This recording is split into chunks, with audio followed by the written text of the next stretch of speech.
एक गांव में 3 संत रहा करते थे। तीनों बाबा हमेशा हंसते रहते थे। सुबह शाम दोपहर रात वो गांव पर एक जगह खड़े हो जाते और हंसने लगते, और इतना हंसते कि उन्हें देखकर गांव के लोगों को भी हंसी आ जाए। और वो जहां भी खड़े होकर हंसते थे वहां धीरे धीरे अपने आप उन्हें देखने वालों की भीड़ लग जाती थी। एक बार ऐसे ही वो गांव के चौराहे पर खड़े होकर हंस रहे होते हैं कि तभी अरे ये तीनों बाबा कौन है जो हंसे जा रहे हैं? कोई पागल वागल तो नहीं है? फिर राजू भी वहां खड़े होकर उन्हें देखकर हंसने लगता है।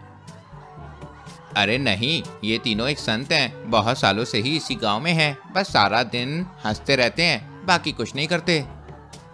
बड़े अजीब हैं ये तीनों। खैर मुझे क्या, मुझे तो इन्हें देखकर ही मजा आ रहा है।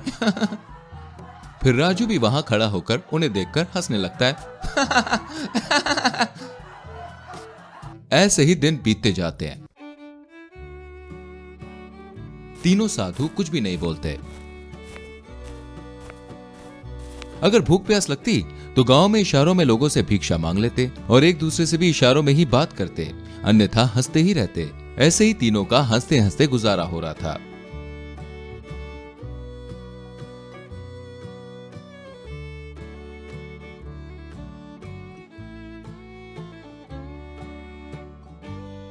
एक दिन अचानक से तीनों साधुओं में से एक साधु की तबीयत खराब हो जाती है।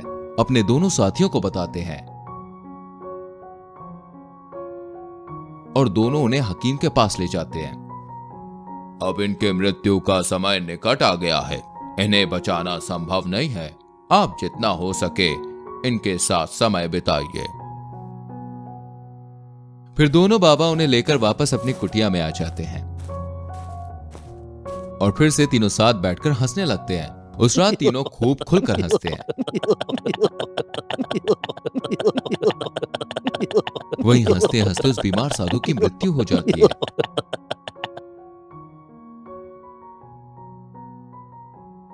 और ये बात गांव में आग की तरह फैल जाती है। अरे सुना क्या, वो हंसने वाले बाबा का एक साथी मर गया। अब तो बाकी के 2 पक्का रोएंगे। ऐसा क्या? चलो देखते हैं। आज पहली बार उन्हें हम रोते हुए देखेंगे।